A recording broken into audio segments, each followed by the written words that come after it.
হৃদয়, আপনি তো নরসিংদীর খবরাখবর রাখছেন। মদনগঞ্জ সড়কে দুর্ভোগের কারণ কি আপনার মাধ্যমে একটু জানাতে চাচ্ছি নিউজ 24 এর দর্শকদের। ফয়সাল, আমি এই মুহূর্তে রয়েছি নরসিংদীর যে মদনগঞ্জ সড়কটি রয়েছে সেই সড়কে। আপনাকে আমি যদি দেখাতে চাই, এখানে আপনি দেখতে পারবেন যে এই সড়কের পাশে কিন্তু ফেলা হচ্ছে অসংখ্য ময়লা আবর্জনা, যে কারণে প্রতিনিয়তই কিন্তু স্তূপে পরিণত হয়েছে এই সড়ক। অনেক সময় সড়কের মাঝখানেই পড়ে থাকে এই সকল ময়লা আবর্জনা, ফলে নষ্ট হচ্ছে পিচঢালা সড়ক এবং ফলে ঘটছে দুর্ঘটনা, যানজট সৃষ্টি হচ্ছে। পথচারী যারা রয়েছেন তারা কিন্তু নানা দুর্ভোগে পড়েছেন। আমরা একজন পথচারীর সাথে কথা বলতে চাই। কি সমস্যা হয় আপনাদের এখানে? ভাই, এই সিজন তো বৃষ্টি নাই, সামনে বৃষ্টি আসবে। যদি বৃষ্টি হয় তাহলে দুই দিকে ময়লার স্তূপে উঁচু হয়ে আছে, যার কারণে বৃষ্টির পানি সম্পূর্ণটি পিচঢালাই রুটে চলে আসে এবং হাঁটু পর্যন্ত পানি এখানে লেগে থাকে এবং এই রাস্তা দিয়ে চলাচলে এত দুর্গন্ধ তৈরি হয় যে মানুষ চলাচল করতে পারে না।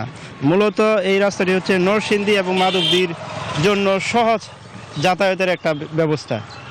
আসলে যেমনটি শুনছিলেন, এই সড়কটি দিয়ে কিন্তু নরসিংদীর মাধবদী সদর এবং নারায়ণগঞ্জের কিন্তু 2500 গোপালদীর প্রায় লক্ষাধিক মানুষ চলাচল করে, যে কারণে প্রতিনিয়তই তারা কিন্তু ভোগান্তির শিকার হচ্ছে। এই ছিল নরসিংদী থেকে আমার কাছে সর্বশেষ। আমি এখন চলে যাব পিরোজপুরে, সেখানে অপেক্ষা করছেন আমাদের আরেক সহকর্মী, সেখানকার অবস্থা জানাবেন। জি, ধন্যবাদ ফয়সাল। পিরোজপুরে নাজিরপুর থেকে বাবুরহাট এবং শেখমাঠিয়া বাজারে যে কচুয়া এবং বাগেরহাট দুই জেলার মূলত সংযোগ সড়ক এটি। এখান থেকে যে 7 কিলোমিটার যে রাস্তাটি আছে, এই রাস্তাটি মূলত দুই জেলার লোকের যাতায়াতের জন্য প্রায় আজ থেকে 3 বছর আগে সংস্কারের জন্য ঠিকাদার প্রতিষ্ঠান রাস্তাটি খোঁড়াখুড়ি করে ফেলে রাখে, এভাবে আমাকে জানিয়েছেন মূলত এলাকাবাসী। এবং এই কারণে এখান থেকে যারা চলাচল করে যারা আসেন এবং আশেপাশে যারা বসবাস করেন, তারা প্রচন্ড ধুলো এবং বর্ষাকালে খানাখন্দে ভরপুর থাকার কারণে তাদের এখানে বেশ দুর্ভোগ পোহাচ্ছেন।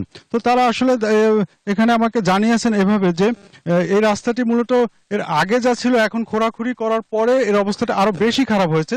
তাদের কথাটা এরকমই যে এখানে আগে মূলত ভালো ছিল এবং এই ব্যাপারে ঠিকাদার প্রতিষ্ঠানের কাছে কথা বলছিলাম, তো তারা জানিয়েছেন আমাকে যে মূলত তদন্তের স্বার্থে তারা এই বিষয়ে আমাদের সাথে কথা বলতে ঠিক রাজি নন, যে টাকাটি তুলে নিয়েছেন কিনা বা এই বিষয়ে আর কি।